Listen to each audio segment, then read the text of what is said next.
What's up, Speak For Yourself listeners? It's your boy Shay Sharp, co-host of FS1's Undisputed. I wanted to tell you about my new podcast, Club Shay Shay, where we always do something before two something. Each week, I sit down with a guest for a drink and conversation, and as host and proprietor of Club Shay Shay, I've welcomed in esteemed guests such as Snoop Dogg, Floyd Money Mayweather, LeVar Ball, Isaiah Thomas, just to mention a few. Whether I'm talking to an athlete, a musician, an actor, or a lifelong friend, Club Shay Shay is a place where people share inspiring and motivational stories about their journeys to prominence. The new episode drops every Monday on Apple Podcasts, Spotify, or wherever you get your podcasts. Subscribe to Club Shay Shay now and make sure you never miss a new episode. Now, back to Speak For Yourself. Welcome to Speak For Yourself. I'm Marcellus Wiley. And What was that? What you mean? Did you throw up gang signs before the show starts? First of all, not a gang member, never was, never affiliated. I saw the blue, I didn't know. I lived in the vicinity of. And Reverend Emmanuel Acho over here. You got lazy today. I did. You got lazy today. Oh, gray pinstripe. Okay, let's get it started in Seattle. You're lucky I'm bang on you right now. Russell Wilson has already done a lot of venting this offseason, and now there appears to be even more going on in Seattle.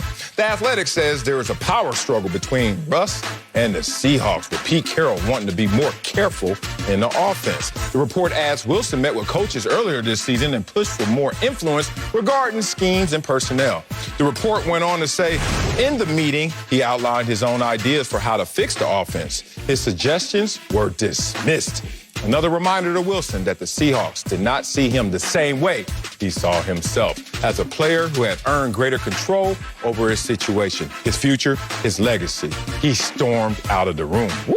Acho, drama. How would the Seahawks' power struggle end? Not good. Because here's the thing. The issue at hand is like two different entities, Sel. They're two different entities. Russell Wilson is obviously a lot more self-centered than he's ever been. Now, people perceive that to be a bad thing. I don't. Professional athletes, you have a limited career span. You have a limited career window. You have to get your money. You have to get yours. I understand that. But the Seattle Seahawks, they're a team-first organization, and they really have always been. They've never really propelled superstars. Even the most superstar being that was propelled was a legion of boom, comprised of 4 to 5 individuals that were typically rotating with just two stalwarts of Earl Thomas and Cam Chancellor. So even the greatest superstar, if you will, in recent Seattle memory, was a boy band. That's what it was. And so the issue at hand is Russell Wilson, like Justin Timberlake, is trying to leave the boy band and go solo. But the problem is you can't be a solo act in a group. And Marcellus, we have to realize there's currently, they just won't mesh. They are no longer compatible. Now let's dive even deeper. Russ he's now an icon. He's a different dude. He came into the NFL as not a lowly, but kind of a mild third-round pick. He was a third-rounder. Third-round pick. That's what they did. Was never supposed to be the guy. Right. Matt Flynn was paid $26 million, big money back at that time, to be the starting quarterback.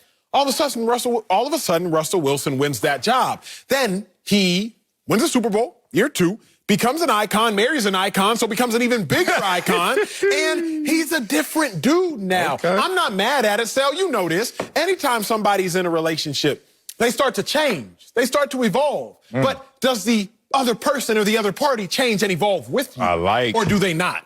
And at this point, Russell Wilson appears to have evolved beyond the Seahawks. He appears to have he has wants and desires that the Seahawks can no longer fulfill. And for that reason, there's a rub. How does it play out? TBD. But there's clearly a rub that I think is currently irreconcilable. Okay. Love it. Love it. Love it. We're off to a fast start. How will this end? With Russell Wilson taking the L and tucking his tail and still being the franchise quarterback for the Seattle Seahawks. A lot of dust is going to get kicked up in the process of getting to that realization. And they're going to go right back to 3 yards in the cloud of dust in terms of the reality, because Russell Wilson doesn't have any legs to stand on in this situation. What you're seeing right here, beyond Russell Wilson changing, evolving, that's a nice way of saying you're going Hollywood. It's okay. As my coach used to always say, hey, bro, don't come to practice on the red carpet. And Russell Wilson, because now he has his camp, he has his entourage, he has those people speaking with him and for him. He's in that place right now. He's focused in on legacy. Here's the problem with focus on legacy. It removes you from the present.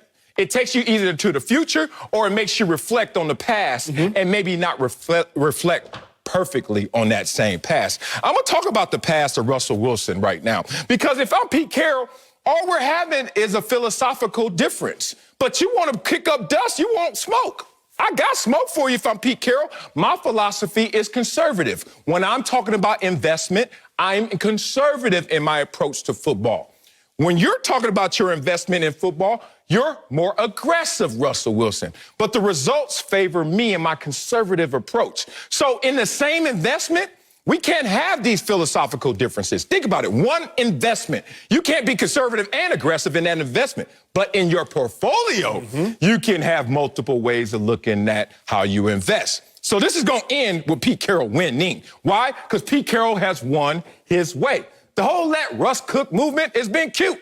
It's been great. It's been great for his individual performances. But in terms of outcome, not the same. I remind people, as Russell Wilson keeps complaining, I'm getting hit too much. I'm the most sacked quarterback in the league. Yeah, you are, because you're not decisive enough with the football. They won a Super Bowl with the second highest pressure percentage in the league. Then the next year, they were in a Super Bowl and would have won if Russ didn't do what he did at the goal line, and lost that Super Bowl with the highest pressure percentage in the league. Russ, using the excuse of the pressure, the sacks, the offensive line, is not going to cut it in Seattle when they've had tremendous success doing it the Pete Carroll way, also with that same offensive line. Now, let's clarify this, because I don't want Russell Wilson, who we all know is a great guy. Oh, yeah, all those things. Amazing. They both want to win, Russell Wilson and the Seattle Seahawks. True. The difference is Russell Wilson wants to be the conduit for the Seahawks' success, whereas Pete Carroll does not care who the conduit for their success is. They both want to win. So I'm not going to paint my guy, Russell Wilson, on my left. I'm not going to paint him out to be the bad dude. I'm not going to paint Pete Carroll out to be the bad dude, because they both want to win. The difference is how they achieve or how they attain the winning. When you're looking at Russ, he's gotten to a point, Sal, where he's grown beyond just wanting to win as a game manager. He's gone beyond that. He's like, no, I don't just want the Seahawks to win. I want them to win through me. And that's where the problem lies. That's where I don't know if you can fix the power struggle, because let's go. Pete Carroll, he knows the best way to win. Right? He's done it in college. He's done it in the NFL. He's like, I'm going to run the ball and I'm going to play defense. And I don't know, Sal, if you can change your rules for one dude. You're father of four. If all of a sudden your oldest just had a birthday, right? Yesterday. But when she's at your house, I assume she's under your house. It's your rules. She's an adult now, but it's in the 90 percentile still. Yeah. You get a little wiggle, but so look, if all of a sudden somebody under Marcellus Wiley's house is like, I'm older, I'm grown now, I don't want to have a curfew. Hold on now. Where you live? You don't live with me.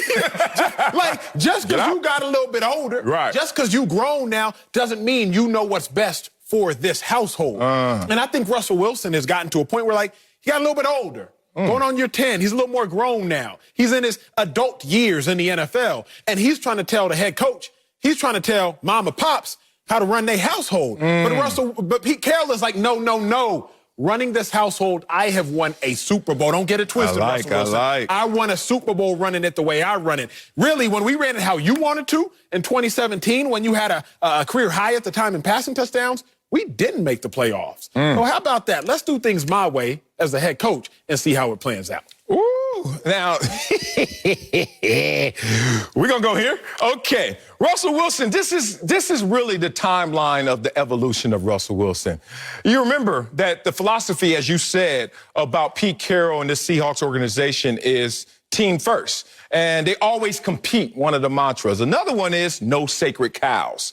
Now, they violated their own principle in taking care of Russell Wilson. Remember, you go into a situation where they already have a money quarterback. Russell Wilson's drafted as the third rounder, beats him out in that same practice, training camp, offseason, and all of a sudden becomes the man as a rookie.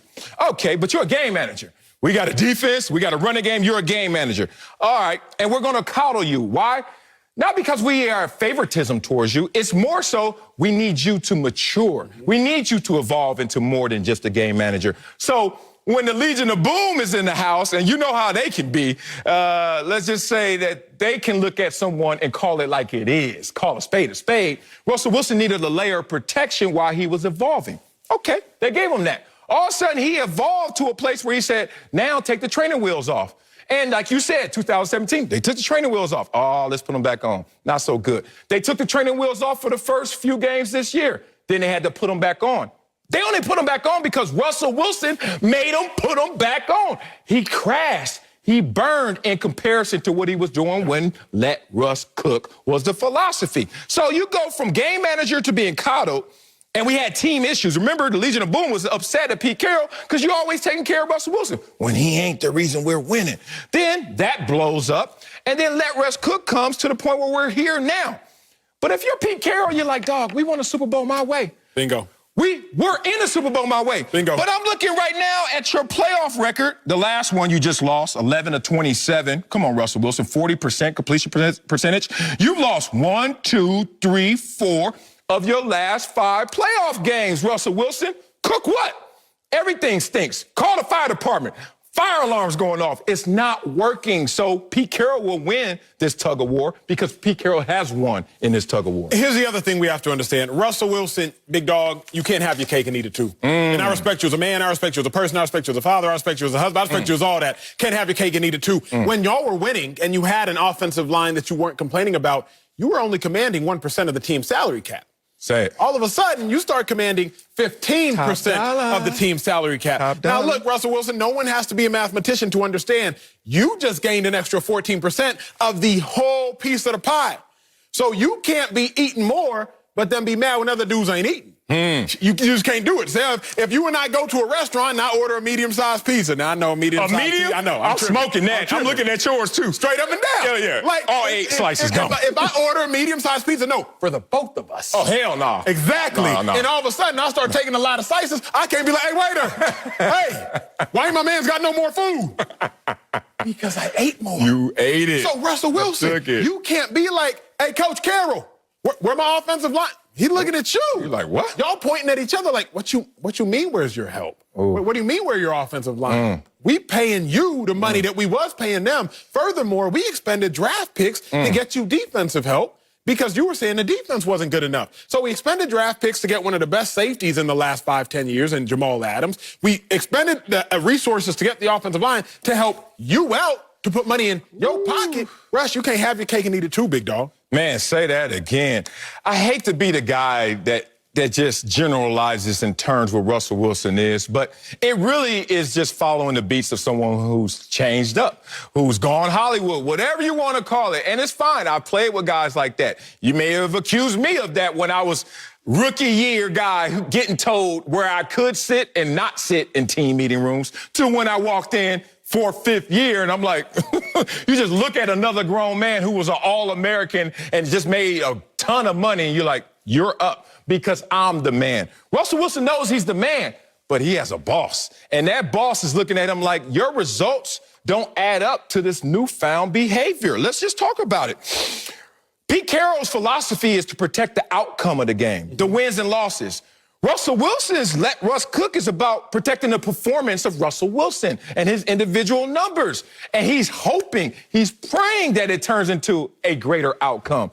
But how much evidence do we need? I can't get another piece of paper up on this desk that says that Russell Wilson, let Russ cook is for you, not for the Seahawks at large. And the issue is, I'm not mad at Russell Wilson for wanting to cook. For the flex? I'm not at all. Okay. I'm not even mad at him, big dog, for being selfish. Like, you know, the NFL, it is a small window, and you won't see money like that again. But you got to understand, it's a catch-22, Russ. Pick your poison. You can't both want to eat individually, exclusively. You want all the money, you want to cook, and then be mad when the team is not winning collectively. That's the issue. That's the rub for me, Sel. Like, I'm not mad at Russ for making a selfish decision. Not at all. But just understand, you can't be selfish and selfless at the same time, because the root of it all is what? Self. Yes. And that's where Russ is at right now. Go and speak that Wileyism right there. Here's my last one, man, because reading through this article that was well constructed, he made mention of wanting to be Tom Brady. He made mention of wanting to be Patrick Mahomes. And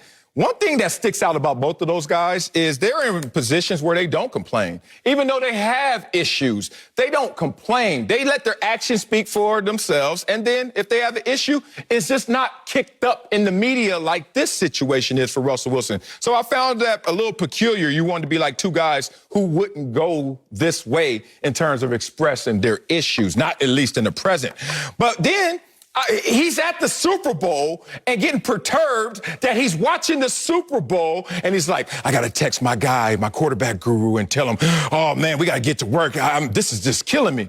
It's killing 30 other teams out there as well. It's killing every player, former and present, right there in that moment. And Tom Brady was sitting there like, I'm not going to get killed. You know why, Russell Wilson? Because I'm a decisive quarterback. Despite not having my starting guard there, despite having a rookie tackle, you don't see me running around in circles. I can't. You don't see me over here complaining about my offensive line because the decisive quarterback is the best offensive lineman. Come on, Russ. Look in the mirror a little longer. Coming up at the top of the hour, Cam Newton says he does not need anybody's validation. Oh, we'll tell you if we like the message to his critics. But first, does race still remain a factor in the evaluation of quarterbacks? We'll answer that question next. Spicy time on Speak for Yourself. Hey, Speak for Yourself listeners. I wanted to tell you about our brand new Fox Sports app and website, foxsports.com. Reimagined for the modern sports fan. Go ahead, download the new app now. You don't even have to pause this episode. Every day on the new app and website, you'll see the top stories in sports, plus a rich world of written content, videos, social media, and analytics to give you a 360-degree view of the most important stories of the day. Streaming live TV has never been so easy or elegant. Every Fox Sports game, including all pregame and postgame shows, are just one click away. For the extra invested fan, we also go deep with real-time wagering lines, trending prop bets, win probability, and key player projections. So download the new Fox Sports app or visit www.foxsports.com. Welcome back to Speak for Yourself. Now, 3 of the last 6 NFL MVP awards have been won by black quarterbacks, but NFL Network posed the question if race still remains a factor in evaluating the position. Hall of Famer Tony Dungy thinks the league is beyond that, saying, quote, as I'm sitting there broadcasting and we're talking about Patrick Mahomes, Russell Wilson, and Lamar Jackson, it's not even, oh my God, look at what these guys are doing. It's, this is the new quarterback position. Now, Hall of Famer Warren Moon had a different opinion, saying, quote, there are people who are very uncomfortable with the fact that their quarterback is an African-American and making all this money and being endorsed the way they're being endorsed. Oh, so many opinions by so many intelligent people. So, Marcellus, let's try to hop in and give our own. Does race still remain a factor in the evaluation of quarterbacks? No. And I'm going to say that with a lending to my mindset in approaching this conversation and obviously respecting the history of this country, respecting the history of this conversation as it applies to black quarterbacks. I was actually a player on the Jacksonville Jaguars. Our general manager at the time was Shaq Harris. If you guys know about the plight of the black quarterback, Shaq Harris jumps out at you. So fully vested in this conversation from my playing days especially. Let's talk about my mindset, though. Why I say it's no is because, one, I look around and the numbers support that not only is this a good time to be a black quarterback, maybe the golden era in terms of quarterback performance and quarterback compensation. And since we're talking business, let's look at who's the highest paid quarterback.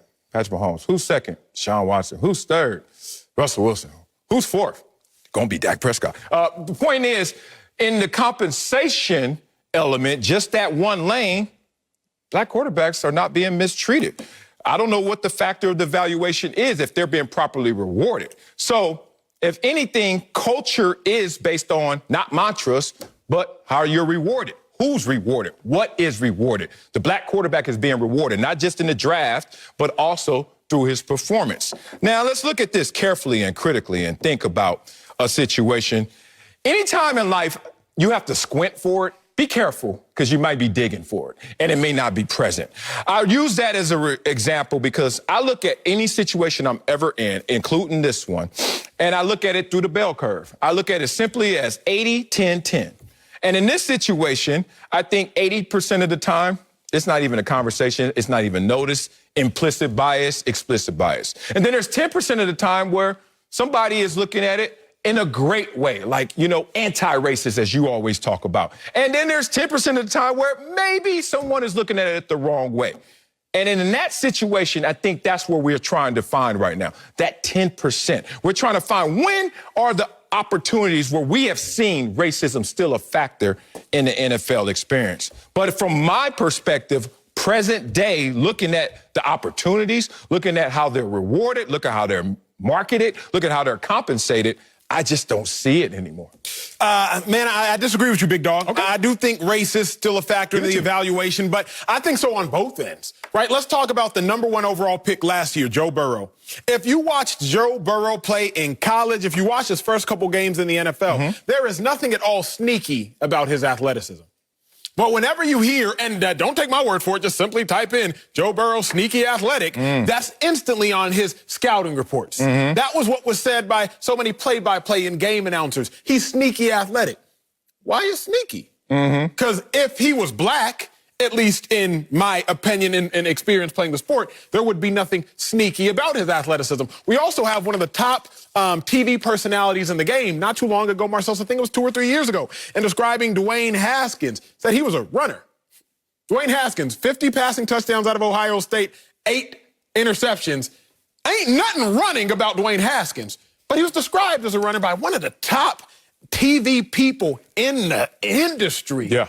But I would be hard-pressed. I think we all would probably be a little hard-pressed to believe that a 6'5", 250-pound white quarterback who had 50 passing touchdowns and 8 interceptions would be described as a runner. We could go a little bit further back to your guy, Bill Polian. It was only 4 years ago that Lamar Jackson was perceived not just by him, but by so many people as he should have been a receiver. When I think about the white people that have been compared to play quarterback in college but should have been receivers, you have your Edelmans about a decade and change ago. You have Matt Jones. Remember Matt Jones played for the Jaguars? I played with Matt Jones. Bet. What you mean? You have Matt Jones, but it's not nearly the frequency that you hear even as recent as Lamar Jackson, who, by the way, was a unanimous MVP at the quarterback position and led the NFL in passing touchdowns. Is it overtly prevalent? You could argue no. But I still think that there's clearly a factor on both sides. Joe Burrow isn't sneaky athletic. Joe Burrow is athletic. Lamar Jackson is not a wide receiver. Lamar Jackson is a quarterback. Dwayne Haskins isn't a runner. Dwayne Haskins is a pocket passer. And as I look at it, I would have to choose a little bit of willful ignorance to think those adjectives describing those players are coincidence. Here's the thing. I don't believe that they're a coincidence. I think what you're miscalculating in those situations is what are they in terms of their greatest attribute? And then what is secondary in that attribute that needs to be highlighted, so therefore you start to say sneaky athletic, because you didn't see that at first. I give it to you like this. I remember when Julius Peppers was coming out, and I remember looking at him, former basketball player, and I was like, that is special. And I couldn't believe how many people were pushing back. Nah, you know what? He's kind of sneaky with his athleticism. He never sweats when he performs. Doesn't seem like he's fully exerting himself. And they were taking shots at his athleticism because he was just too cool for school. Now, that wasn't race-lace, and it was funny because that was the first time I realized that I have to flip every criticism on its head. So let me tell you this. Growing up, I realized that it was weird that when black people had an issue with me, it was just hate. Like, oh, they hating on you, Marcel. Oh, they mad at you. But then when a white person had an issue with me, oh, they racist. I was like, no, it's the same issue. But why is it okay for the black person to get the exemption card, but the white person not for the same thing? I'm not sticking up for either side. I'm just pointing out the irony, the interesting part of that. So now it takes me to this. In a world you're talking about where criticism comes, and is it laced with racism? Is it laced with a discrimination? I look at white analysts that criticize white quarterbacks. Lance Zierlein, when he said Josh Rosen's weaknesses were his decision-making and his post-snap reads. And I didn't hear anything about race because I guess it was intra-race.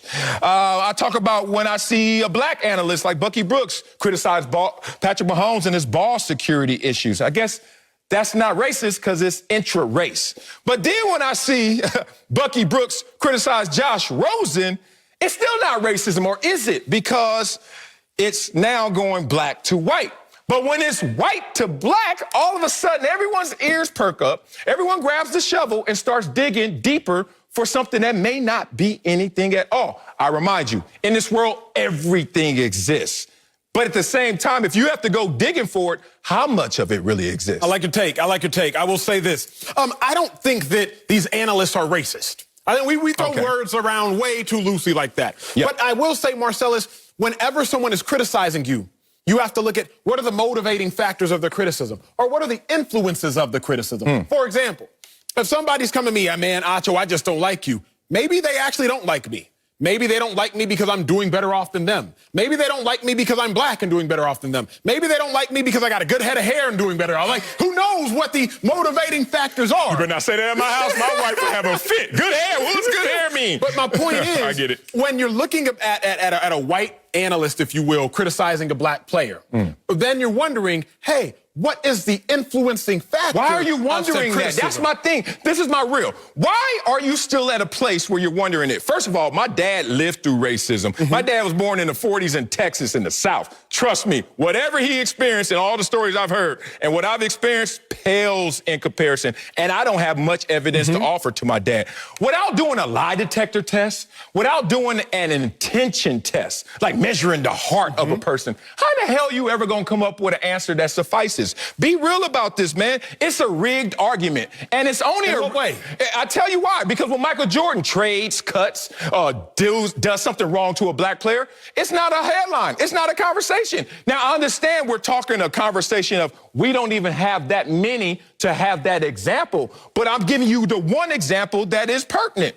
If Michael Jordan does anything to a black player, whatever. If a white owner does something to a black player, then all of a sudden your ears perk up. And I think people's ears perk up because what is the motivation behind the decision? Meaning, the motivation behind Lamar Jackson being perceived as a receiver is probably because he's fast, sure. It's probably because he's elusive, sure. Yeah. It's probably because he can make guys miss in the open field, sure. All of those things are true. But I think what else would be true in that situation is because he was black. Because we have seen some white athletes that are great, elusive, all these things in the open field, but they don't get described in the same manner. So I think there's a little bit of truth to both sides. Of course. I don't think that it's like everything exists. Exactly. I don't think it's exclusive, but I think all they're saying is, does race still remain a factor? Is it the most pressing factor? No. Is it the most pertinent factor? No. Is it the 90% of the 100% of the factors? No. But is it still a factor? Yes. And if it is still negatively affecting black people, then I'm going to say, yeah, it is a factor. Because I'll say this, Sal, and this is where I'll be done with this lap. Okay. The NFL is a copycat league. Now, we're no longer talking about racism, y'all. So y'all take a deep breath, go, drink some water while watching the show, exhale. We're no longer talking about race. The NFL is a copycat league. Young offensive coaches winning, so let me hire a young offensive coach. Okay. Not even young. Offensive minds are in the Super Bowl, so let me go find an offensive mind. It's a copycat league. So, if the winners at the quarterback position historically were white men, whether it's Staubach, then you want to move to Bradshaw, then you want to move to Montana, then you want to move to Young, then you want to move to Aikman, then you want to move to Favre, then you want to move to Manning, then you want to move to Brady. If they were historically white men, and we can all agree that the NFL is a copycat league, then what are you going to copy?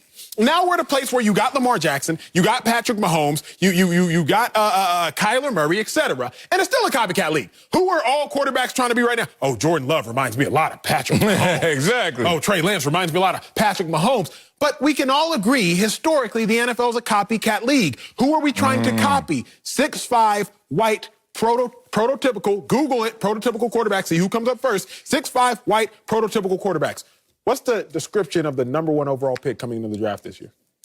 6'5", white, prototypical quarterback. Does he have the skill set to be all those things? Absolutely. Right. But I'm also looking at the history Checks of every box. what described a prototype quarterback. Oh, I'm glad you used that word history, because I think this takes us back to a few years ago. Remember when all the slave movies were coming out, like left and right? And I just caught the speculation of why. And people were suggesting that, oh, man, they're putting this out there to instigate. And I wonder, when you use history in the present, what are you doing it for, as you want to say, the intentions? Is it to educate or to instigate? Being real. Is it to enlighten or to incite men. Think about it. But are there more options? Are there more options than just those two? Here's the option. How about you call it like it is and not ignore or neglect what has happened to get you to this place, but stop standing in the shoes of those before you and start standing on the shoulders of those before you. You want to know the difference is? You're never going to walk that walk. I'm never going to live like my dad did in the 40s and 50s in the South. So for me to sit there and say, yeah, Daddy, this is still going on the exact same way it did then, I'm trying to get in his shoes. I'm trying to stand on my dad's shoulders. My dad went through that hell so I can live some of this heaven. And whatever level that is going to be decided largely by me because obstructions, the barriers have largely been removed. If you want to talk about the NFL quarterback, black quarterback conversation, I don't see any of the obstacles right now. Think about who's been drafted. Think about who's being compensated. And that's performance-based. And therefore, if it's merit-based, I appreciate it. But when it's not, that's when I have an issue. You're going somewhere. You're going somewhere phenomenal. You said educate or you said instigate. I love all those things. But I don't know if it's just educate or instigate. I think it's educate, instigate, or understand. And I'm at the space of when I use history, I try to use history to help understand the present. And when I talk about understanding the present, I use history and what was the prototypical quarterback. Throughout the course of history, the prototypical quarterback was a 6'4", 6'5", about 230-pound white guy.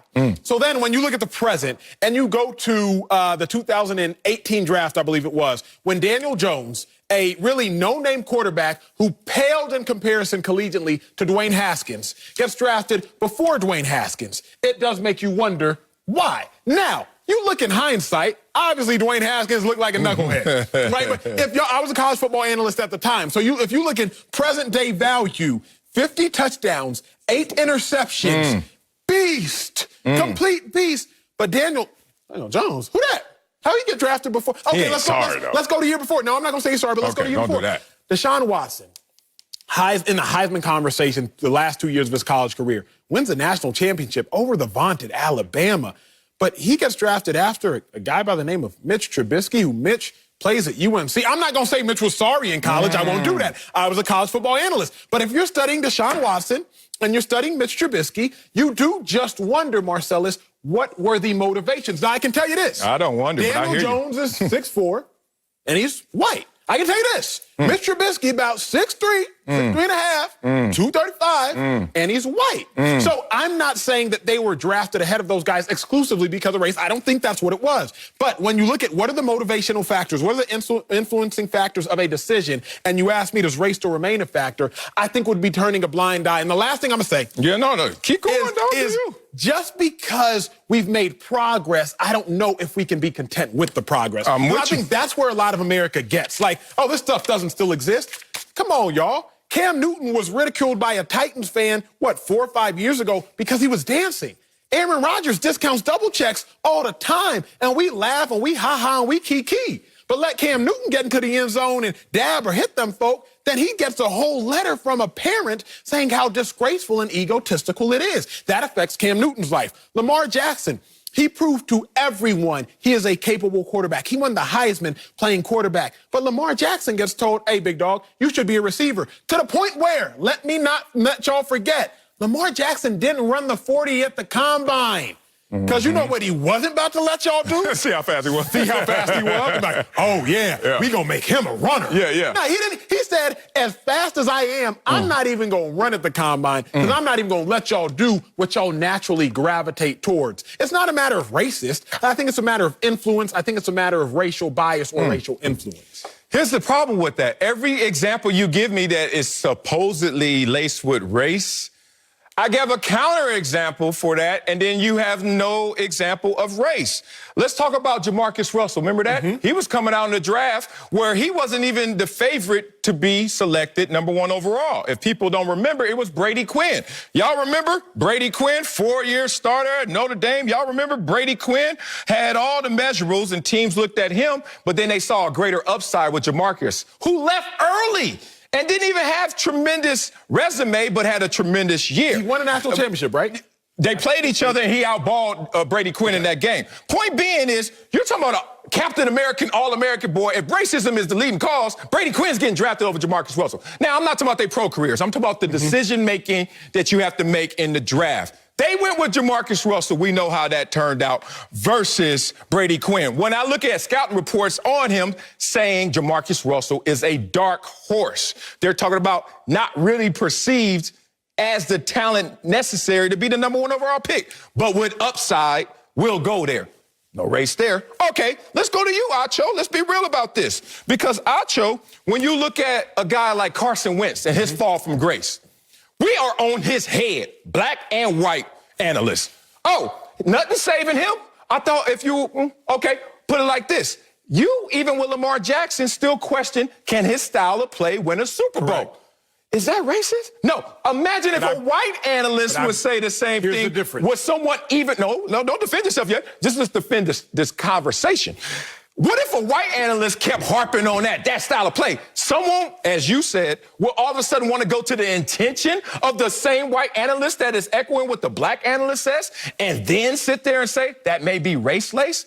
I don't know. That doesn't make sense to me. Here is why I try to never use a lazy narrative. Okay. Because people call quarterbacks running quarterbacks. And I'm like, what does that mean? Yeah. What's the definition of a running quarterback? So before a show months ago, I'm like, nah, I'm not going to ride with this lazy narrative because Steve Young, he ran a lot, had a lot of rushing yards. Russell Wilson, With resistance. he runs a lot, has a lot of rushing yards. Lamar Jackson, he runs a lot, he has a lot of rushing yards. So I said, let me figure this out analytically. Let's remove race from it and figure it out analytically.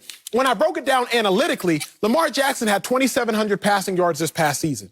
He had 1,000 rushing yards this past season. So I'm not talking about race. What I'm talking about is Lamar Jackson has a 2.7 to 1 passing to rushing ratio. For every 2.7 passing yards, he has 1 rushing yard. When we look at Steve Young, disregard his race.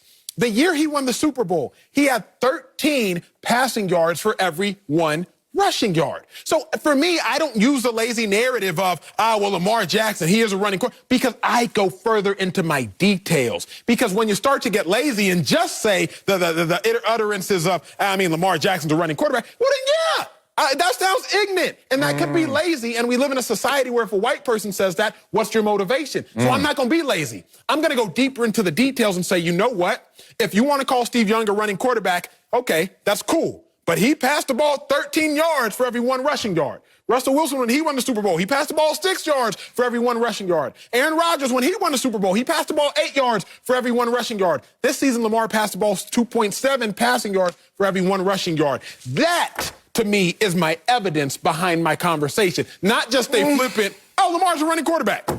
I don't know.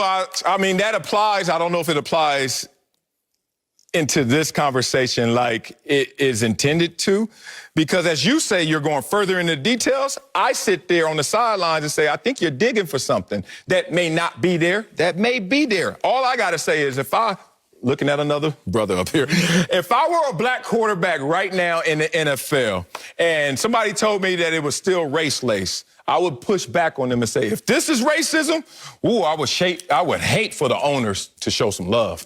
Coming up, the Lakers lost again. We'll tell you if LeBron's crew can recover from this slide next on Speak for Yourself. Hey, Speak for Yourself listeners. It's Charlotte Wilder here to tell you about my new podcast with Mark Titus called the People's Sports Podcast. It comes out every Thursday, and Mark and I take one of the big stories of the week, and then we go off on tangents you never saw coming. This might mean that we start talking about the Dodgers winning the World Series and end up wondering if Knicks fans deserve happiness. Or begin with LeBron's greatness and end up drafting our ultimate beer league softball team made up of old athletes. Whatever it is, the only rule of the show is that it has to be fun and funny, because these days we could all use as many laughs as we can get. So check it out wherever you get your podcasts and come down weird sports rabbit holes with us. We can't wait to have you. Now, back to Speak for Yourself. Welcome back. The defending champs are not playing like it right now. Lakers lost their 4th straight game last night by 25 points to the Jazz. They've now dropped 5 out of 6 since Anthony Davis re-aggravated his leg injury. LeBron James said the team has hit a rough patch, but added, quote, "This won't define who we'll be for the rest of the season." and for the long haul. That's for sure. All right. Joined now by Fox NBA analyst Slick Rick the Bucher. But Acho, can the Lakers recover from this slide? Oh, big dog. I mean, because they have LeBron James, sure. Because they have LeBron James, they're capable of doing anything. Because they have LeBron James, they're likely to go to... I don't know. I don't know. Shook. Marcelo, I'm shook. Scared to look. Scared to shook. look. Shook. They're going to be hard-pressed to recover from the slide. I mean, y'all have to tell me something. Because I watched that game yesterday. I watched the game against the Jazz. I don't know if y'all watched the game against the Jazz. I watched the game against the Jazz. Lakers lose by 25 points. The only positive is LeBron James only played 28 minutes. I watched the game against the Jazz. I don't know if y'all watched the game against the Jazz. I watched the game against the Jazz, Marcellus. The Jazz's leading scorer scored 18 points. It was the defensive player of the year in Rudy Gobert. And they still won by 25 points. The Jazz had 6 scores in double digits. To the Lakers, 2. To the Lakers, dose. Like, Sal, I'm not just nervous. Now I'm worried. Now I'm confused. Now I'm sad. Now I'm depressed. Now I'm heartbroken because I don't know how in the world the Lakers going to get this together. The Lakers had 3 scores in double digits yesterday. Marcel, it looks as though your boy, Trez, is the second most competent offensive player for the Lakers out there on the court. KCP can't create his own shot. Kuzma's Kuzma. Caruso be playing hard play to mess out of some defense. But I'm just like, where are the Lakers going to get their buckets? Where are the Lakers going to get their points? Yes, Schroeder matters. He's coming back. Schroeder matters. He's coming back. Yes, AD matters. He's coming back, I think. I hope. But I've dealt with Achilles issues in my athletic career. I'm nowhere near the athlete AD is. But I've dealt with those same types of injuries. I am scared. I don't know if they can recover. I don't have a conclusive answer. Don't ask me for a conclusive answer. I'm nervous. Man, I don't know why you so nervous. Ain't worried about nothing. Ain't worried about nothing. And I'm not even a Lakers fan. I'll just keep it real. I'm not going to whisper to my Clippers and say, hey, we good because the Lakers are going through a rough patch right now. You kidding me? This could still end in sunshine on the yellow brick road to where they want to go. So now I look at this situation. I tell you, Acho, don't get caught up in a moment. Because it's just a moment. LeBron has been here before. Let's look at LeBron James when he leads a team through a 4-game losing streak. I wonder if that's happened to LeBron James before.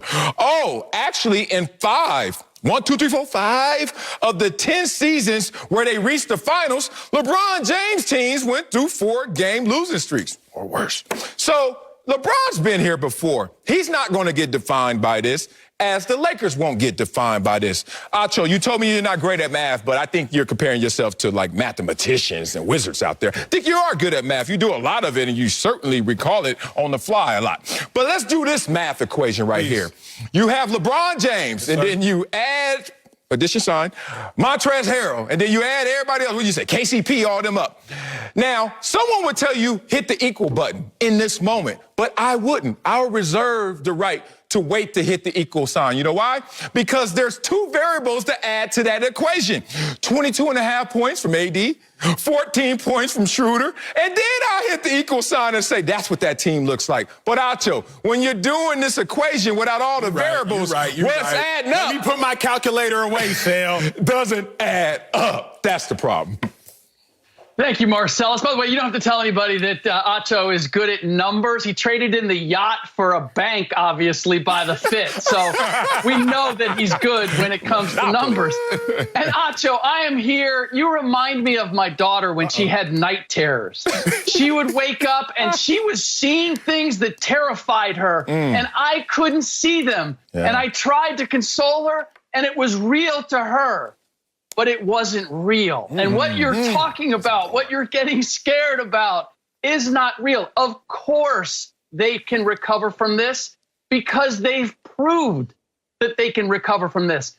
Can I take you back to the bubble? Can I take you back to last year when we were entering the bubble? Because it seems like you've forgotten what happened at the beginning of the bubble. We're coming back from the shutdown with an older team. Avery Bradley dips. Rajon Rondo breaks his thumb. The Lakers lose 4 of their last 5 in the regular season bubble and get blown out in 3 of those games. And we're thinking, and then they're facing the mighty and dangerous Blazers in the first round. It looked like the Lakers were ready to take the big fall. And then how did all that turn out? And that all happened with 3 weeks before the bright lights came on. Right. We've got 3 months until the bright lights come on. So the idea, the question, can they recover? They've proved that they can recover on a shorter timeline than what they have right now. Fellas, over the last several days, my friends keep using this phrase, like, Mercury's in retrograde. I'm like, I don't even know what that means, right? I don't even know what that means. Who you hanging with? Some astrologers. Yeah. Astrologers. No Astrology. kidding. Slick, you heard that term, Slick? Yeah. That was racist. What do you mean? What the hell? Yeah, We both went to the Ivy League. Heard that term, Slick? What is he, sneaky athletic too? We'll get back to that later in the show. I hadn't heard that term, Sal, but now that I look it up, I see that one of the side effects astrologists believe is experiencing misunderstandings. I think both of y'all might be experiencing some misunderstandings, particularly you, Marcellus, a Clippers fan defending the Lakers. I think you might be experiencing a misunderstanding, so let me clarify why I am worried and why you all might need to be as well. Come on. The Lakers are closer to playing in the play-in games than they are being the 1 seed. Lakers 4.5 game backs from the 1 seed in the West. They're only 4 games back from the 7 seed in the West, and they are declining at a rapid rate. So they're closer to playing in the play-in games. So you're right. LeBron has lost 4 consecutive games in his career during 5 different seasons. But he's never lost 4 consecutive games in a season in which he won an NBA championship. So you are accurate, you just incomplete. I am worried because I know the Lakers played the most games of just about anybody because they played longer in the bubble. Then LeBron James ain't really missed no time thus far. And now he's playing a lot of minutes and not winning. And now they're closer to playing in the play-in games than they are to getting the 1 seed. Come on, fellas. I know y'all experiencing some misunderstandings, but allow me to course correct y'all, big dogs. This is what I understand, Mr. Glass half empty. Yeah, you could say they're closer to one end than the other, but let's take into consideration where they are. And Otto, in all seriousness, that anybody would have concerns about the Lakers and what they're going through and the state of Anthony Davis's Achilles. All of that is legitimate. We had the shutdown last year, how much that was a factor. All of that is legit. But you still have to show me the team that is out there that doesn't have equal questions. Are we suggesting that the Clippers aren't still capable of a meltdown? Are we saying, is anybody really convinced that the Sixers are ready to take that next step? What about the Jazz, Slick? What about the Jazz? Get there. Do we believe that the Nets, I'll get there. Do we believe the Nets can play defense to the level that they have to? Do we believe that Donovan Mitchell is ready to lead a team to a championship, to those 16 postseason wins? Are we ready to say that? Slick, here's my thing, all big have dog. questions. Here's my thing, Slick. You seen the Jazz yesterday. When I stopped watching the game at halftime, I was upset. I'm not going to lie to you. I was upset. I went to dinner. I went to go get some pasta, and I got salmon, and I got some chicken. Her I know. name? I didn't even work out today. What's her here's name? the thing, though. Oh, you don't I hear went me, back, Slick, to the box score, and I was like, surely Spidey Mitchell dropped about 50, 55, because the Jazz won by 25. So surely Spidey Mitchell, he went crazy, right? Then I see the leading scorer was Rudy Go. Let me fix my eyes. Rudy Go. Nah, that's not right. That's that Rudy Gobert, Slick, with 18 points, and they still won by 25? Come on, Slick. You better be worried about the Jazz at this point in time, man. Hey, Slick, get him. You can go ahead. Go ahead. It's easy. No, I'm honestly, I'm not, because take into consideration where we are and what the Jazz are playing for. These are meaningful games for the Jazz. They're still building who they are. And the fact of the matter is, the Lakers are no longer a big, they don't play big. They're a small ball team. They're playing without their small ball center, Anthony Davis, and they're playing without their point guard and their second best playmaker, who enables the combination of the two is what gets Kuzma and Caruso and all the ancillary players their shot. You're right. They can't create. But when you have two creators, that's enough. And they've demonstrated that that formula ultimately works. We just saw the Clippers play small ball and beat the Jazz in Salt Lake City. So the fact that the Jazz are potentially vulnerable to small ball and that that's what the Lakers play tells me that at full strength, in the postseason, where their experience is still meaningful, that they have the capability. I'm not dismissing the Utah Jazz as a threat. I'm just saying if you have a question or concerns about the Lakers, I can go tit for tat on concerns or questions with the Jazz and every other top team. And the difference being that the Lakers have already proved that when they have questions, they have answers. I mean, Acho, once again, the king of logical fallacies as well. Because Acho got you up here thinking that LeBron needs the top seed. When we all know LeBron James, he probably doesn't even know what he needs because he's been to 10 finals, but he's lost more than he's won in those same finals. So most of the time, he's actually an underdog. I think 8 of the 10 times he's been an underdog in those same finals, but still has come away with 4 rings. But Acho, since he loses more than he wins, we're not incomplete when we sit there and say that they could be fine no matter what seed they are and still go to the promised land. It's simple for them. It's a simple equation. We could have narrowed this block down to like one sentence. 2 years ago, they didn't have AD. They didn't make the playoffs. Last year, they had AD. They won a championship. This year, get AD back, and you got a chance for another ring. Everything else is just fodder. That was 3 sentences. I know that was. One long run on him. I ain't go to Harvard. I went to Columbia. Damn it. Coming up, Cam Newton is calling out his critics while working out.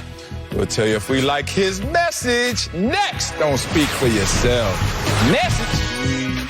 You're watching Speak for Yourself. Marcellus Wiley, Emmanuel Acho up here. Let's head to the gym. You already been, I can see.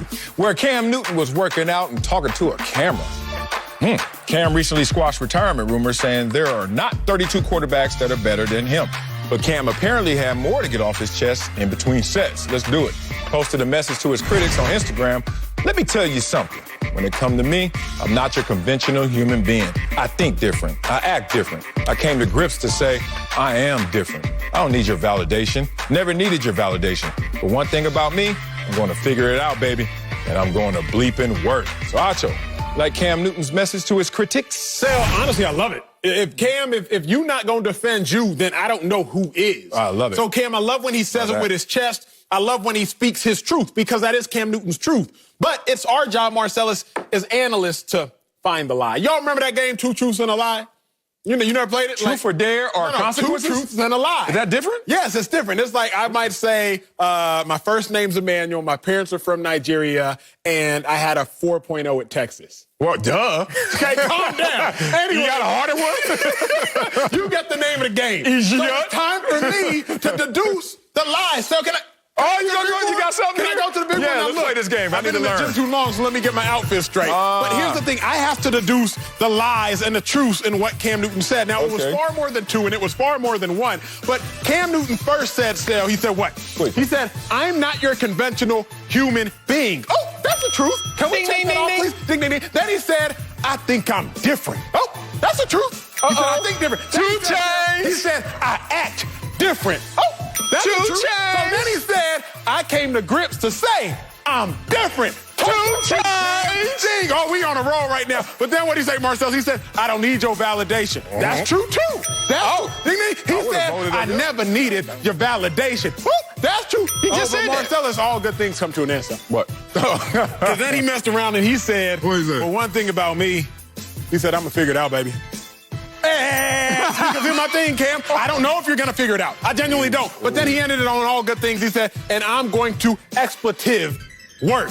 That's the truth. Ding, ding, That's the truth. That's the truth. So I'm not mad at Cam Newton because as a teacher, which I've aspired to be in this life, if I grade that out, he went what? He went 7 out of 8, Marcellus. That's about a B+ percentage-wise. So for the most part, I mean, he ain't really lied to us, I guess.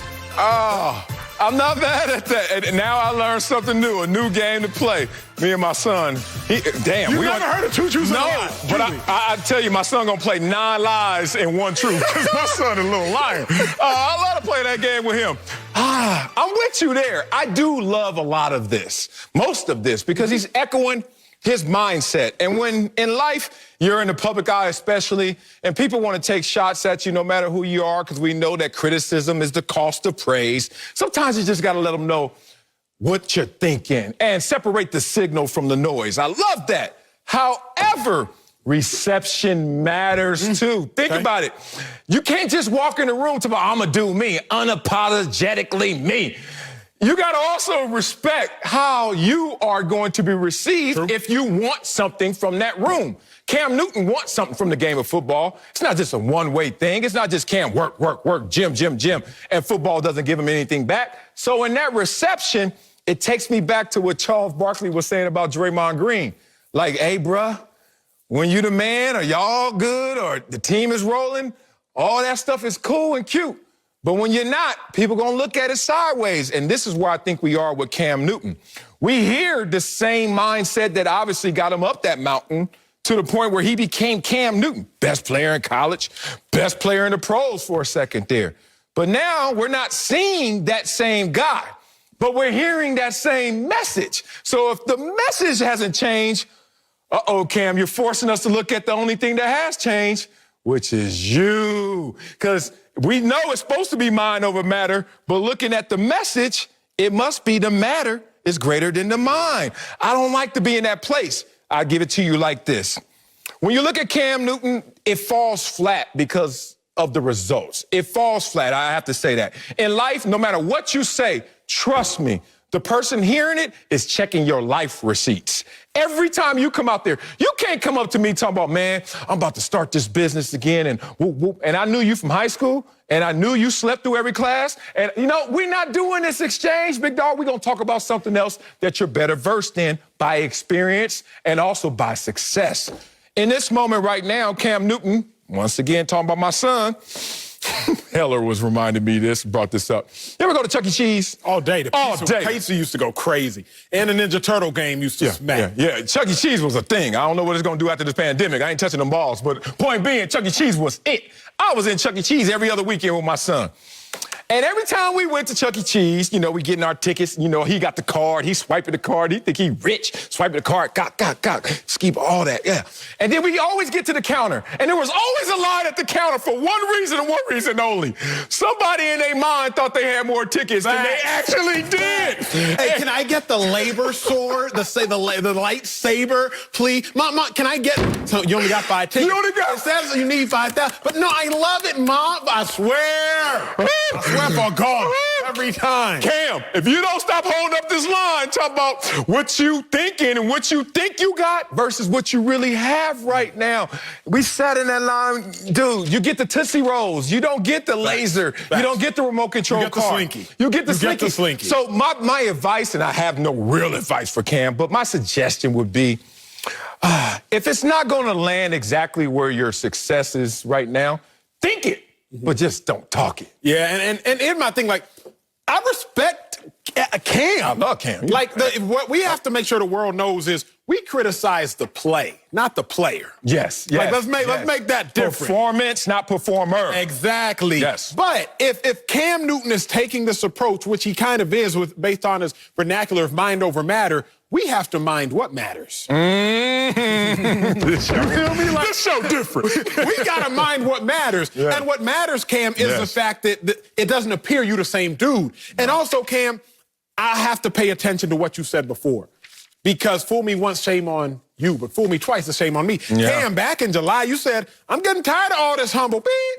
Because when you humble, they start to take advantage of you. When you don't say nothing, they start to take advantage of you. The hyenas be doing all of this. The elephants can be doing all of this. The giraffes, the antelopes, the chimpanzees, even the gorillas.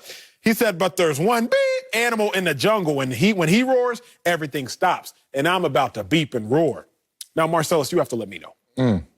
8 touchdowns, 10 interceptions. I'm just not convinced that's a roar. Now, that might have been like when Simba was like, rawr. I don't think that was like what Mufasa envisioned. No. Now, can Cam come back and roar? Absolutely. I believe he can. But to your point, you just got to be mindful, because at least on this side, we love Cam. Yeah, we love to play. We love the player. We love the performer. The performance. Yeah, that's the debate right there. And look, I defend Cam in terms of performance. I think he should go back to New England, blah, blah, blah. But Cam has to understand this, too. Stay in reality, big dog. Your actions are so loud that right now people can't hear what you're saying. Coming up, Is there trouble brewing in Seattle? We'll tell you if it's time for the Seahawks and Russell Wilson to part ways. That's next on Speak for Yourself. Welcome back to Speak for Yourself. Russell Wilson was asked recently if he's available for a trade and said that's the Seahawks question. Well, The Athletic says, quote, Wilson's frustration has escalated to the point that his camp has broached potential trade destinations with the Seahawks. However, earlier today, Adam Schefter reports that Wilson's agent said Russ has not demanded a trade and said, quote, he told the Seahawks he wants to play in Seattle, but if a trade was considered, the only team he would go to are the Cowboys, Saints, Raiders, and Bears. Now, that was as complicated to understand as it was to read. It looks like Russ was paying attention to all the chatter. He tweeted during our show, all fuel, with clips of him working out. He must be listening to Marcellus clowning. Well, Marcellus, let's get back to the topic of Russ. Has Russ, now that, keep in mind, Russell Wilson does have a no-trade clause, so should the Seahawks and Russell Wilson part ways? No, not at all. So what, he kicking up a little dust? So what, he's interrupting his workouts to talk about all fuel? That's great, but here's some more fuel to why Russell Wilson needs to just sit still and understand what's going on right here. He's in a power struggle right now with Pete Carroll, and Pete Carroll's going to win this battle because he has the results to support his philosophy. Let Russ cook, in totality, is not supported by resume. 4 of the 5 last times we saw Russell Wilson in the playoffs were losses. That's not good when you're in the let Russ cook phase, but when we're in the Pete Carroll 3 yards in the cloud of dust and Legion of Boom and defense and tall cornerbacks, guess what?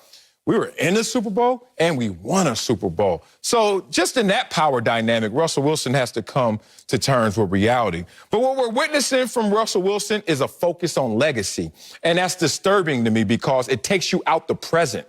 It makes you look to the future and then think about how people in the future are going to think about your past, which is just absurd to me. I look at legacy like simple as this. Do all you can and let the chips fall where they may. But when you're an insecure star, and I'm saying Russell Wilson sounds like an insecure star. He's certainly changing up his tune over the years. Why does he sound insecure? Because he's so scared of the distance that he needs to travel to become an all-time great that he has forgotten the distance that he traveled to be even in a conversation of an all-time great. That, to me, if you were my family member, my friend, I would say you've lost perspective. Russell Wilson, continue on your trek the way that you've been doing it. But to kick up dust is not Russell Wilson-like. And more importantly, after you finish kicking up this dust, it's just going to be left Pete Carroll and 3 yards in a cloud of dust. Yeah, that's real. No, they shouldn't part ways. Nobody will win if they part ways. Far too often, we assume that, oh, I just need something else. I need another situation. I need to part ways. But there comes times where the mutual breakup is not mutually beneficial. And at this point in time with Russell Wilson and the Seahawks, if they were to try to mutually break up, it would not be mutually beneficial. Russ, there are only so many destinations you can go to where you have it better than how you have it here. And this isn't just my opinion. This is, you have Tyler Lockett. You have DK Metcalf. You have a Super Bowl winning head coach who keeps things fun. So, again, you always clown your boy because your boy's Mr. Super Single. Super Single in the building. But what's crazy, Sal, I actually read a ton of marriage books. Right? Like, and preparing. You're skipping a step, though. I know. You just find a girlfriend. Find somebody, but it's whatever. Right? You don't wait till it starts to rain to build the ark, right? No, okay. Yeah. So one of the most telling things, the most insightful things I've ever heard is the trick is learning to love the stranger you found yourself waking up to. Oh! Damn, I'm finding that out recently. The trick I don't know my wife. is learning to love the stranger you found yourself waking up to. Russell Wilson is a stranger right now to the Seattle Seahawks. Damn, burger. This is not the Russell Wilson they drafted. Hell no. This Instagram video posting, GQ photo shoot taking, $1,000 boot wearing Russell Wilson is not the same dude that they drafted. However, the Seahawks should still learn to love the stranger that they've now found themselves waking up to. Well, we got to bring in NFL analyst, my dog, Bucky Brooks. That boy good. Bucky, let's not fight today, bro. Let's not do that, man. Hell no, smoke all day. It's a day of love, I'm wearing my outfit for it, too. So, Bucky, should the Seahawks and Russell Wilson part ways, big dog? Let's go. I think we're near the end. I think we're at the point where we need to go ahead and break up with Russell Wilson. I think Russell Wilson is at a point where he is driving Seahawks management crazy because he has changed, and he's changed in the middle of the relationship. I know Russell and people all evolved, and he has grown from being a game manager to a playmaker. But if you're the Seattle Seahawks, you're looking at the results, and you certainly have to be disappointed. They paid Russ big-time money twice. He is in the midst of a 4-year, $140 million contract extension. In doing that, they've changed the way they go about doing business. Pete Carroll he's an old school guy when it comes to his philosophy. They want to run the football. They want to play defense. They want to take care of the ball. They want to hunt the ball on defense. It has worked for him. It has been a tried and true formula. And when they stuck to that formula, when Russ was just kind of in the sidecar, they went to 2 Super Bowls. They won one. If not for a Russell Wilson interception, they go back to back. And so as they've given him more, the team has kind of come back to the pack because they haven't been to a championship game. I mean, Russell's a franchise quarterback who wants to cook and wants to do more, but I'm not seeing the tangible benefits of letting Russ do more. And every time they give him a little bit, what happens? They got to reel it back in and say, okay, Russ, we let you try your way. Let's go back to our way so we can do it. And now that he's beginning to send out these messages, I just think that Pete Carroll and John Snyder and this management staff, they're growing tired of this. And the fact that he's 33 years of age, if they could, I think they absolutely would move on from Russell Wilson and see if they could find somebody who is more in line with the team-first philosophy that has served them well over the years. Damn. We're going there, huh? Go there. Woo, wow. Yeah. I can't agree with that, Go Bucky. ahead. I don't give a damn how much you act out. If I love you, well, we're going to fix this. I'm with Acho. I'm going to find some love for this stranger that just showed up. His ex-wife told us he changed. Let me stop. Here we go. He went Hollywood, big dog. I saw your eyes, Acho. Boy, that grass ain't greener, and people be thinking it is. Russell's a bad gardener. He won't tend to his own lawn right now. He just caught up in the Patrick Mahomes, and, look at their system is so open, and look at Patrick Mahomes.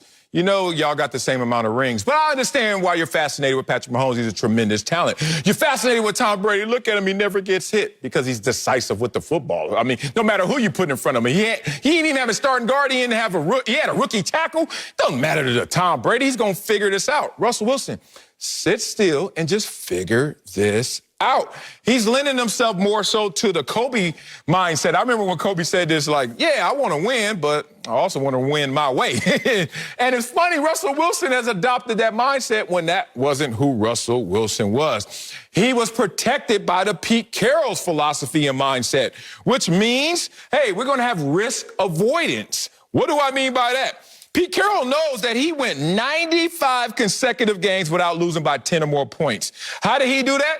The longest streak in league history by 21 games, because he knows his formula of run the football, play great defense, and only explode on offense. Don't try and do too much. Just take what the defense gives you. And it's led to tremendous success, to the point where Russell Wilson was allowed to blossom as a franchise quarterback. But when people get brand new on you, Acho is trying to give me the advice that I need to figure out how to love them. But also, I understand where Seattle's like, look, we could be rid of this problem real fast. No, and let's go there lastly, because Russell Wilson, don't think like you're untouchable. Yeah. Pete Carroll won a Super Bowl not with this brand new Russell Wilson. Pete Carroll won a Super Bowl with the game managing Russell Wilson. That Russell Wilson is easy to replace. So many of us get caught and lost in the sauce of, there's no way they would trade Russell Wilson. He's one of the greatest quarterbacks in the game right now. Sure. But that's not when the Seahawks were at their heights. The Seahawks were at their heights when Russell Wilson was just a guy. The Seahawks were at their heights when Russell Wilson commanded 1% of the salary cap, not 15% of the salary cap. So is Russell Wilson replaceable? He absolutely is. Like every NFL player, for the most part, is replaceable. And if you Pete Carroll, you're looking like, hey, Russ, remember who you were when we won with you. Now on the flip side, Russ, you said Drew Brees is your icon, your idol, but who do you want to be? That's what Russell Wilson has to lay in bed and ask himself when he's laying next to Sierra and they pillow talking. He has to ask himself, do I want to be Troy Aikman or Drew Brees? Because we look at Troy Aikman as won 3 Super Bowls. He was a dude because he won 3 chips, Hall of Famer.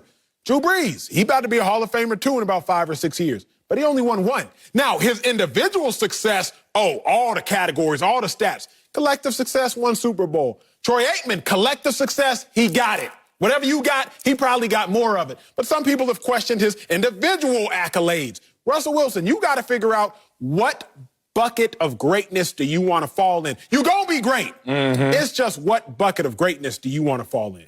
That's my part. I think you guys made the point for me. I think you made it for me in terms of, look, this Russell has changed. And Acho, I think you are right. He has to determine who does he want to be. When he came into the league, he talked about Tom Brady and Derek Jeter. Those were his guys. Yeah. They were winners. They were team first guys. They did what the team needed to win, and he'll be celebrated. But this Drew Brees chasing where he wants to have all these individual numbers, that's great. But when you look at the way the team plays, when Russell cooks, when he throws over 500 times in a year, 3 of those 4 seasons, he's had double-digit turnovers. This year, he had his career high in terms of interceptions when he's throwing it over 500 yards. So I just think that if Russell continues to chirp and he continues to be the squeaky wheel, sometimes you got to give him what he wants. If he feels like he can go and do it elsewhere, and if we can get compensation back, I think Pete Carroll and the Seahawks feel like they can build this thing over again because, as Acho said, they won with the game manager, Russell Wilson, not the flamboyant Russell Wilson that we're seeing now with $1,000 belly boots and all that. Man, they say the hardest thing to do in this world is to stand square in the mirror with no makeup on and keep it 100. There was no makeup on. Hey, man, look.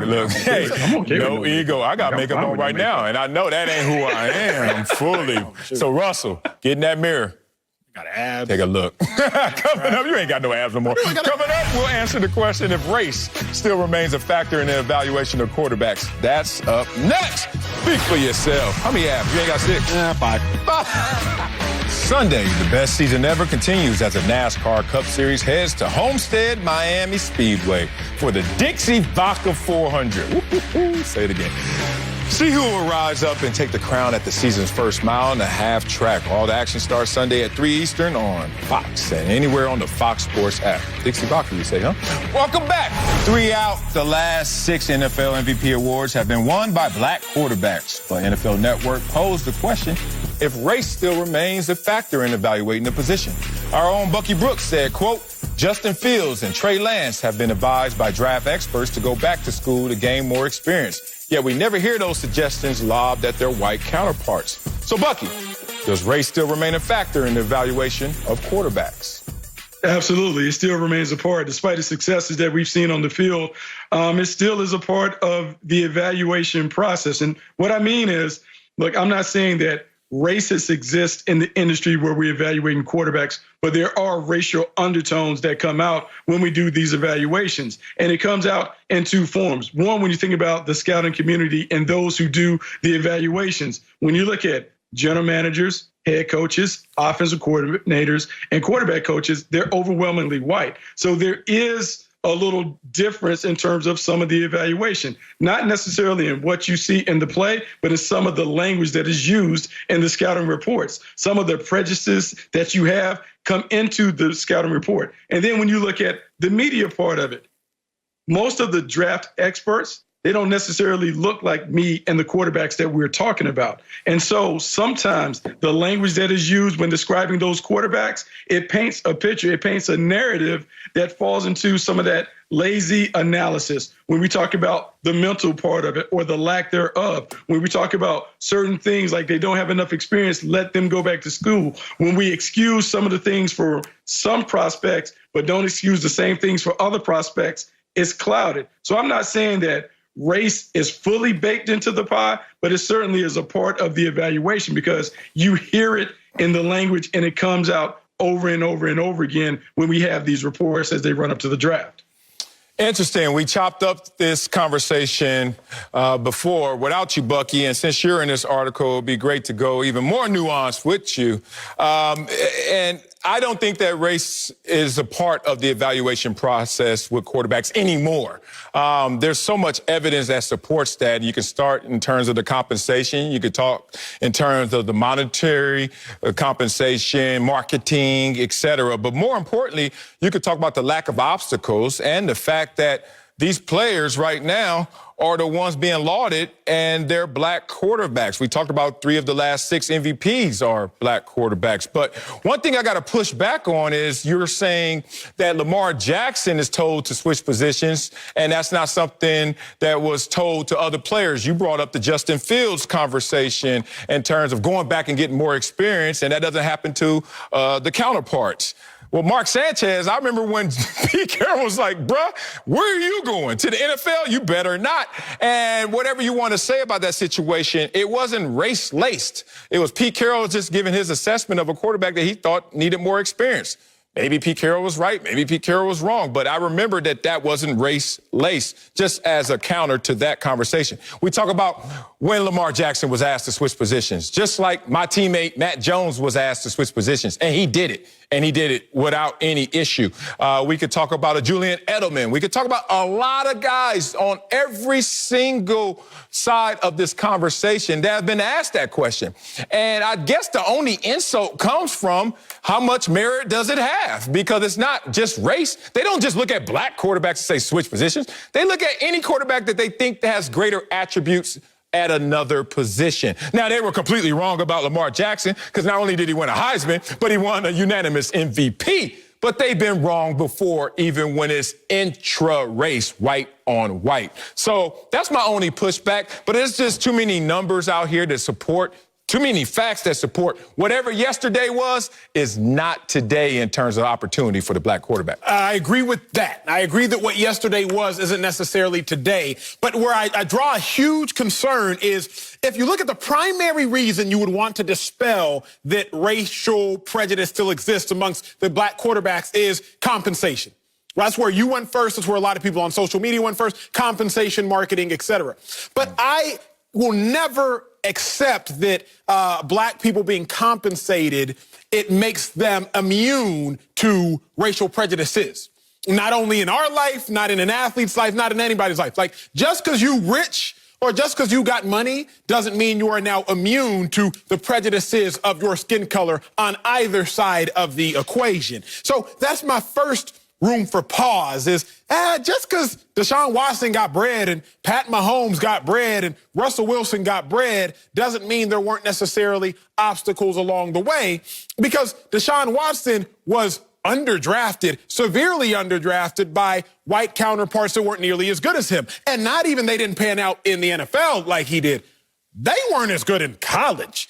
If you Deshaun Watson and you are a Heisman candidate, you beat Alabama to win a national championship with probably a less talented offensive cast around you than what Alabama's been doing over the course of years, how in the world do you get drafted after several names, one being Mitch Trubisky? So just because we see black athletes still succeed, black quarterbacks still succeed, does not to me mean that there is immunity from the prejudices within the evaluation of the game of football. So, Bucky, I land on your side of the equation here. I don't think that any NFL owners are, let me not say any, I'm not speaking absolutes. I don't think that evaluators are racist in general. But I do think racial prejudices over the course of time have seeped still into the minds of our modern day evaluators, analysts, et cetera. Yeah, no, I think this is interesting because compensation and endorsements and those things were brought up, but don't equate black excellence with equality, because there's always been a room in our game for black excellence. Stop it right now and say that again, because you said that too quickly, and I need the world to hear that one more time, please. No, don't equate black excellence with equality, because there's always been a place in our game for the excellent players to be in that game, meaning we have no problem seeing black starting quarterbacks, but how many black backups do we see? And so there is an issue with that. And I got this from way back, had a conversation with Paul Silas, the great NBA head coach, who said, look, black and average will get you fired. And so what we typically tend to see when it comes to quarterbacks, we can grade the ones that are excellent and we will keep those in the league. But if they fall short of that excellent standard, they're quickly out of the league. And I've heard something that you said, Acho, and I think it kind of speaks to this is a bigger conversation. You talk about it being a copycat league, that in the NFL, we've seen a lot of 6'5" quarterbacks that were prototypical pocket passers that tended to be white, because that's what the league had always born, and that's what had always been successful. Well, part of the reason why we saw that as the prototype is because blacks were not allowed to play in positions of centrality. The thinking man's positions, quarterback, center, middle linebacker, safety, blacks were not allowed to play those in the 50s and 60s. And so there was a dearth of talent that was available in the pipeline. And if they were there, like Marlon Briscoe, they were moved to another position. And so we became increasingly comfortable with seeing the quarterback like that. And because evaluators have tended to consistently be those that aren't of color, we have that in our head when we think about the prototypical quarterback. Now, what I'm hoping, the success of Pat Mahomes, Lamar Jackson, Russell Wilson, and others, that leads us to believe that we can embrace a different quarterback stylistically and racially. So now, as they have more success, I would like to think that we will see it, but it's still a part of the evaluation process. It still comes out in the coverage, and it still is one of those things that we have to overcome when it comes to the narratives and stereotypes that are surrounded by the position. I challenge anyone not to equate anyone's excellence with equality. Because, one, equality doesn't exist. Jamarcus Russell was overdrafted. Y'all can say what you want. Jameis Winston was overdrafted. Y'all can say what you want. I mean, every time we go down this conversation, you're going to go left. I'm going to go. Bruh, what's Jameis Winston do right now? But was Sam Darnold overdrafted? Hold on, no. Is Sam Darnold overdrafted? You got drafted based upon what you... Yes, I'm not... That's my point. Every time I give you one, you give me one. I give you one. Guess what? We end up in no place. That's meaning maybe there's not anything there. My list runs out before yours. My list runs out. No, all I'm saying is it's amazing the digging that's necessary. And then once you get to discovery of that digging, there's still a counter that says, but what about this person? For every time I hear Lamar Jackson is asked that to switch positions, I think of several white players that were asked the same thing. Now, all I'm going to end with, because we don't have the time to go through this, is you made a great point. A lot of people want to talk about, hey, the rewards are there for the black quarterback, but the penalties are greater for the black quarterback. And then it just takes me back to when I was growing up, and I remember every other week I would ask my dad, does Vince Evans ever get to play, Daddy? Vince Evans. Y'all remember Vince Evans played, 15 years? Bro was a perennial backup. And that brother was starting from the 70s to the 80s through the 90s, bro. Everywhere you go, there you are. Coming up is Baker Mayfield, the answer in Cleveland. Y'all look, we ain't had time. We'll tell you if the Browns should be leery about a long-term commitment. That's next on Speak for Yourself. He was overdrafted too. Yeah. Welcome back. Baker Mayfield's fifth-year option is expected to be picked up by the Browns, according to reports. But that's not a long-term deal. Browns management witnessed Baker leading the team to their best record since 1994, but also saw Jared Goff and Carson Wentz traded this offseason, less than 2 years after receiving massive contracts of their own. So, Marcellus, should the Browns be leery of committing to Baker Mayfield long-term? Absolutely. I need to see 2 good years consecutively from Baker Mayfield for me to buy into who he is. Look, he did his part last year, but he wasn't the driving force. Like, basically, you're telling me if we build a team around him, Baker Mayfield could carry it. Fine. But I'm not going to invest in that guy heavily because I can find someone else to replace that type of input, that type of production. Baker Mayfield is just capped and inconsistent. It's all good, big dog, because I have to remind you sometimes that Baker Mayfield has a lower winning percentage in his first 3 years than Kyle Bowler and Mr. Trubisky. And I'm trying to figure out, is he Mr. Trubisky? Remember Mr. Trubisky had that 1 year that everybody was holding on to, and then now just trying to figure out, is he great or not? Baker Mayfield finds himself in that place. Worse completion percentage than Jay Cutler. What? Kyle Allen in his first 3 seasons. Hey, man, you just look at this resume. Y'all talking about overdrafted because of race. How about overdrafted because of resume? You have no Pro Bowls. None? Boy, stop. You can't come to my party. 1 winning season. 1? How many years you been whatever. 1 playoff appearance. And a 23-22 record as a starting quarterback. 24-23 if you include the playoffs. Man, that's treading water. That's barely above 500. That's where he is right now. That's not enough for me to pour some money into him when he's that inconsistent. Here's the kicker. So what I've learned about life, what I've learned about relationships, what I've learned about all these things is the market dictates your value. Oh, of course. So now we have to look at it from the Cleveland Browns perspective. Yeah. What's the Browns market for another quarterback? Because that would dictate Baker Mayfield's value. Okay. So you may be able to get rejected by an A-list actress, if you will, because several other options, a plethora of other options that may somehow, some way exceed Marcellus Wiley. But to the Z-list actress, if we shall, that can't necessarily get any other options, that can't get any other options that can exceed Marcellus Wiley, you better be happy with what you have. Marcellus, I look at the Browns and the history of the Browns. What free agent quarterbacks have they found over the years? Brian Hoyer, Jeff Garcia, Trent Dilfer, Josh McCown, RG3, Jason Campbell, Tyrod Taylor, my guy, Doug Peterson, if we're going back here, Seneca Wallace. So you're not attracting a whole bunch of great quarterback options to go play in Cleveland in free agency. So what's your other option? Draft the quarterback, kind of like you did with Baker Mayfield, your first round, number 1 overall pick, who, but by the way, won 11 games, first time since 94, made the playoffs, first time since 2002, won a playoff game for the first time since 94. If you are only as faithful as your options, which Marcellus has taught me in this Chris life, Rock said it, damn it. The Browns got to be faithful. I love the fact that you got this mindset where you let your past failures limit your future moves. Okay, so stay with Baker Mayfield and stay hood rich. Gator booze. He only good in Cleveland. Coming up, JuJu wants to stay in Pittsburgh, but we'll tell you if he's worth the headache for the Steelers. That's next on Speak for Yourself. Come on, man. You got to be good everywhere. Welcome back. JuJu Smith-Schuster made a lot of headlines last season, but most of it was for making TikTok videos. Damn, who wrote that? During actual game action, JuJu is coming off a career low in yards per catch. He can become a free agent next month, but it does not look like he's packing his bags. Take a listen.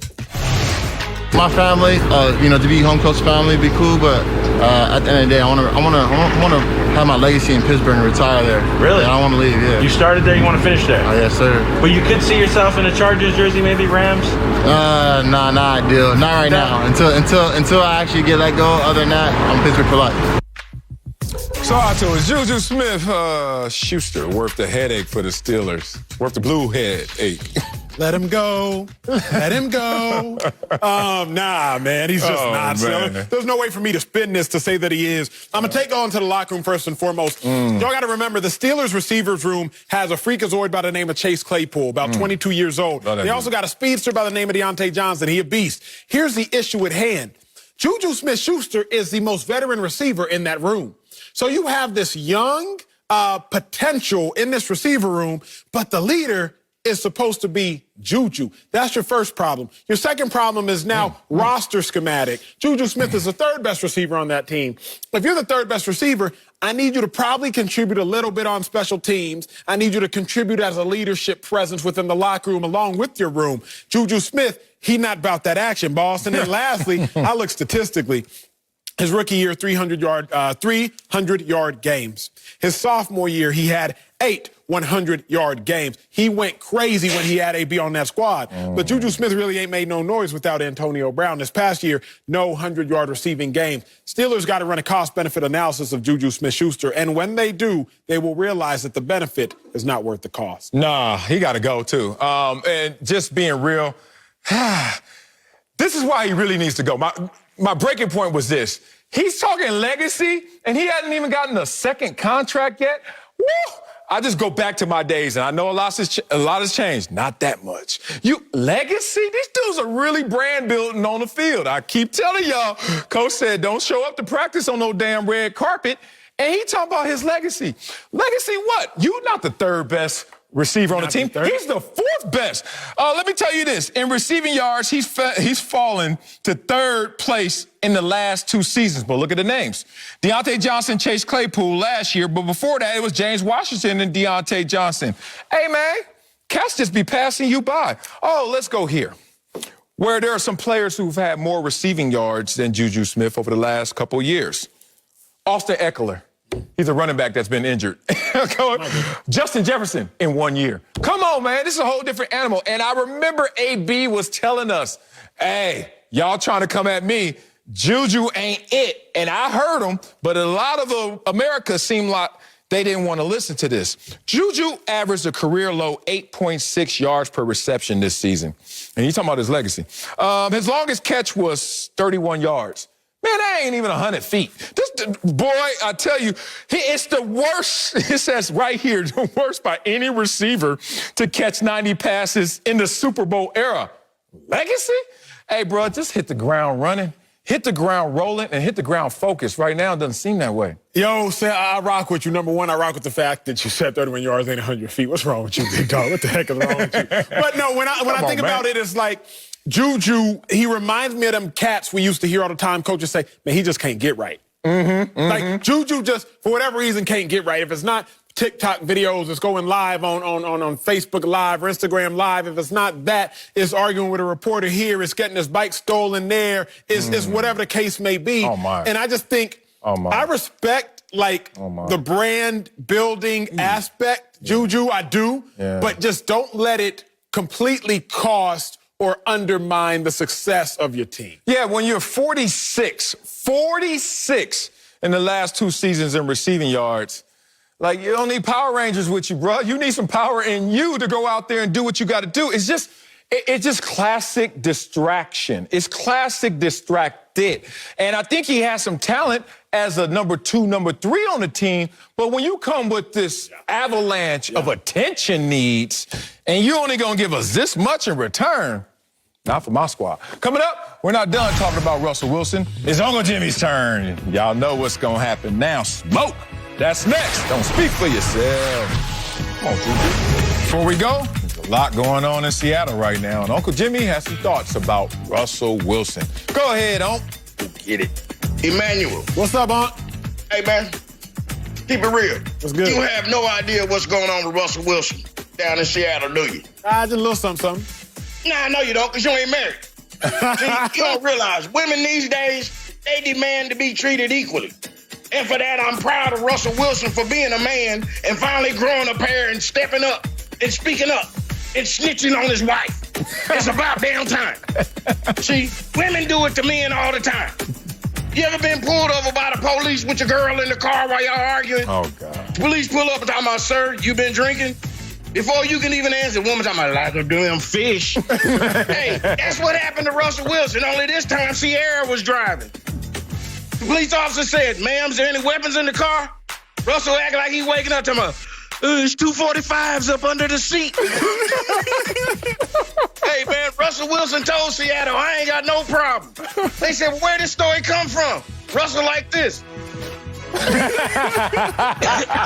Sierra. This beat is Fox Bet Live's next.